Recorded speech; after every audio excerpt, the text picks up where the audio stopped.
warahmatullahi wabarakatuh. Bagaimana kabarnya? Sehat? Sehat. Sudah makan tadi? Baiklah, sebelum memulai pelajaran, di sini Ibu bertanya terlebih dahulu sama mana? Saya, Bu. Berapa orang yang tidak datang, Nak? Semua, Bu. Oh, bagus. Nah, sebelum kita memulai pelajaran, ada baiknya kita berdoa terlebih dahulu yang akan dibawakan oleh siapa ketua kelasnya? Bu. Sekarang doa.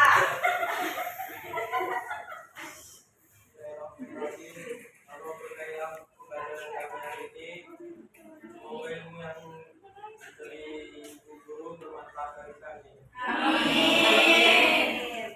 Nah, setelah kita berdoa, di sini kita akan belajar. Ada yang tahu hari ini belajar tentang apa? Ada. Tentang apa, yuk? Sistem saraf manusia. Nah, sebelum kita memulai pelajaran, di sini kita ice breaking terlebih dahulu untuk memfokuskan kita belajar. Ice breakingnya coba semuanya diri dulu. Ya, baca ke belakang ya. Baca selama 3. Udah.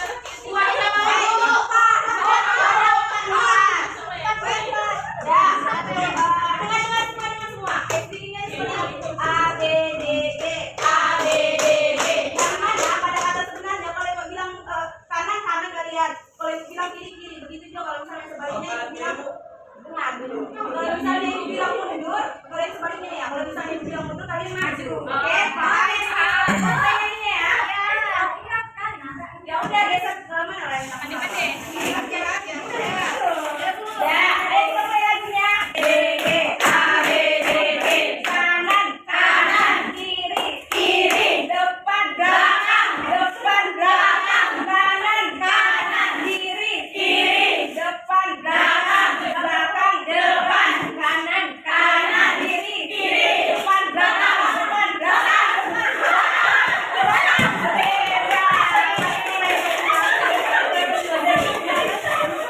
Lebih refresh di otaknya? Ya, Bu. Ya. Baiklah, di sini kita akan belajar tentang sistem saraf seperti yang dilihat pada PPT yang Ibu tampilkan. Tapi sebelum Ibu menjelaskan itu, Ibu akan memberitahu terlebih dahulu. Ibu akan bertanya terlebih dahulu. Siapa di sini yang pernah bermimpi? Saya. Semua pasti pernah kan? Ya kan? Pasti mimpinya itu ada yang menyenangkan, menyedihkan, atau bahkan menyeramkan. Nah, begitulah sel saraf. Di mana di saat kita tidur, saraf itu akan menyimpan memori-memori yang ada di dalam pikiran kita di waktu tidur. Nah, di mana sel saraf ini dia itu menyimpan berbagai rahasia tentang keunikan yang ada di dalam tubuh kita. Pasti di saat kita baru bangun tidur, pasti mimpinya itu nggak semua kita tahu kan apa jalannya itu kan. Nah, begitulah saraf. Baiklah, di sini kita akan belajar tentang sistem saraf. Ada yang tahu apa itu sistem saraf? Ada, Bu. Nggak ada yang tahu? Ada. Nah, baiklah, di sini Ibu akan menjelaskannya. Sistem saraf atau sistem koordinasi itu adalah sistem yang mengatur atau mengendalikan semua aktivitas tubuh kita. Nah, baik itu dia gerak sadar ataupun gerak tidak sadar. Nah, sistem ini juga memungkinkan kita untuk merespon rangsangan secara cepat, di mana seperti kegiatannya itu seperti tadi berjalan, mendengar, atau bahkan seperti sekarang berpikir. Baiklah, di sini yaitu slide selanjutnya ada tentang struktur sistem saraf. Nah, ini Ibu ada medianya. Sel saraf. Di mana sel saraf ini kan terdiri atas 8 kan? Ada 8 ya kan? Ya. Di mana ini bagian nukleusnya ini, dia ini berfungsi sebagai pengatur sel saraf. Nah, yang kedua itu ada badan sel. Badan sel itu dia di sini dekat tengah. Badan sel itu dia itu fungsinya untuk mengendalikan dan merangsang ke akson. Sedangkan yang ketiga itu ada dendrit. Dendrit ini dia di atas. Dendrit ini fungsinya untuk impuls, di mana impuls itu saraf atau sinyalnya itu masuk ke badan selnya ini. Ya. Terus akson itu di bagian ini dia dekat kepalanya ini. Akson ini berfungsi untuk meneruskan impulsnya ini ke bagian saraf ini. Sedangkan sel secahwan ini namaan. Sel secahwannya ini dia ini membentuk selupung myelin yang akan membantu regenerasi pada saraf ini. Sedangkan selupung myelin ini bagian ini selupung myelin ini dia itu berfungsi untuk mempercepat terjadinya jalan impuls atau sarafnya itu. Sedangkan globus reticular ini dia kan ada di bagian tengah-tengahnya nih kan. Dia ini berfungsi sebagai tempat masuknya ion-ion. Sedangkan sinapsis ini berfungsi sebagai penghubung antar neuron. Nah, pasti kalian bertanya kan, apa aja sih Bu jenis-jenis dalam sistem saraf ini kan? Ya kan? Ya Bu.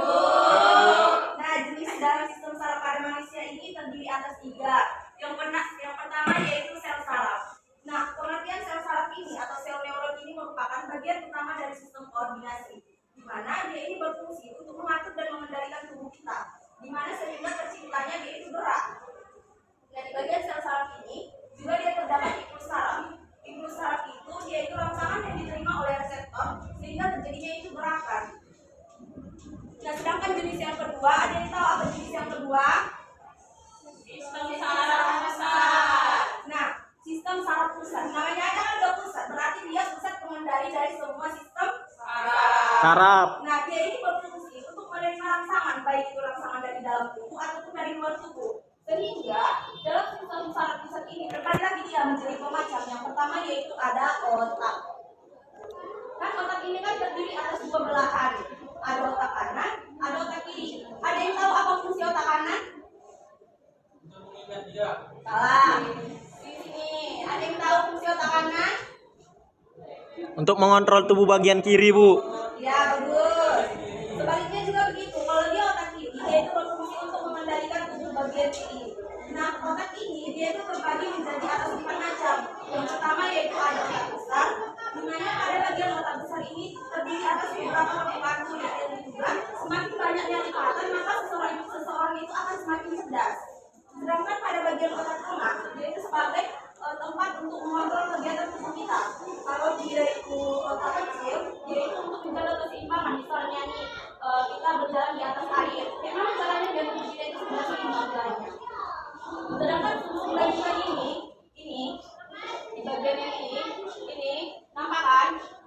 Ini fungsi lanjutan ini disebut sebagai batang otak yang fungsinya itu untuk mengatur denyut jantung, gerak menelan, bersih, atau bahkan muntah. Kita pasti kan ini yang dipegang kan? Kalau misalnya mau sembuh. Nah, itulah dia fungsinya. Yang kedua dari sistem saraf pusat ini yaitu ada sumsum tulang belakang, di mana dia itu terdapat pada rongga tubuh bagian belakang. Apa sih fungsinya? Nah, fungsinya itu untuk memberikan impuls atau sinyal itu ke bagian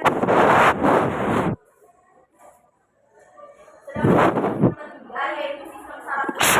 Nah, sistem saraf tepi ini adalah sistem yang membawa impuls ke bagian saraf pusat, yang dia ini terdiri atas 2 gerakan, ada gerak sadar maupun gerak tidak sadar. Nah, ada yang tahu apa itu gerak sadar? Tahu, Bu, gerak yang kita buat sendiri. Kalau gerak spontan kayak detak jantung. Contohnya itu apa? Ya udah, contohnya berjalan. Ya, benar. Kalau dia gerak tidak sadar itu Detak jantung.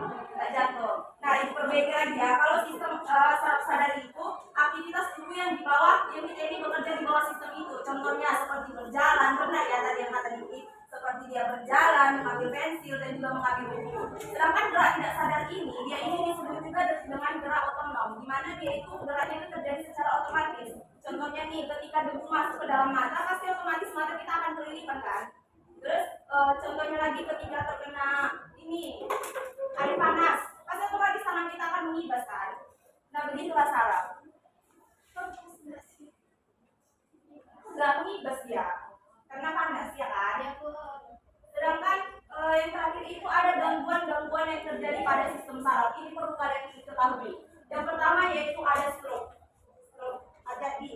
Stroke ini di mana pembuluh darah di dalam otak itu tersumbat, sehingga otak ini akan rusak. Nah, apa sih ciri-cirinya? Coba kalian lihat. Bagi teman di samping kalian.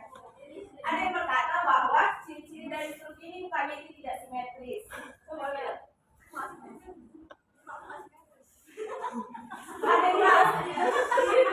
Ada yang tahu contohnya itu seperti apa? Bija, ada tahu? Tahu ja? Contohnya seperti apa? Oh iya, benar. Nah, gangguan yang kedua itu ialah gegar otak, di mana bergeraknya jaringan otak sehingga dia itu akan tersumbat dan fungsinya itu akan rusak. Sedangkan yang ketiga itu ada amnesia, di mana amnesia ini hilang ingatan akibat tekanan batin juga. Jadi kalian jangan sering tertekan batin ya, nanti gegar otak kalian. Jangan cepat. Sedangkan yang keempat ini ada rasa kebal.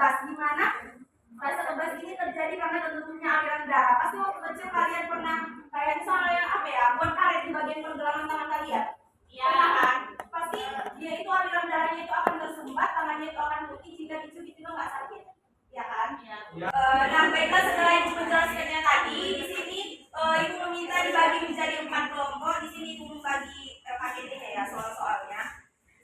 Nah, jangan main HP.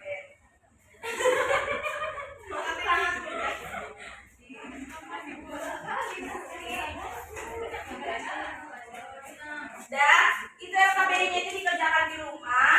Lalu di sini ibu minta satu orang siapa yang bisa memberi kesimpulan dari apa yang ibu jelaskan, kecuali si ya. Baik, coba berikan kesimpulan dari materi yang ibu jelaskan. Nah, jadi kesimpulan yang dapat saya ambil dari materi yang dijelaskan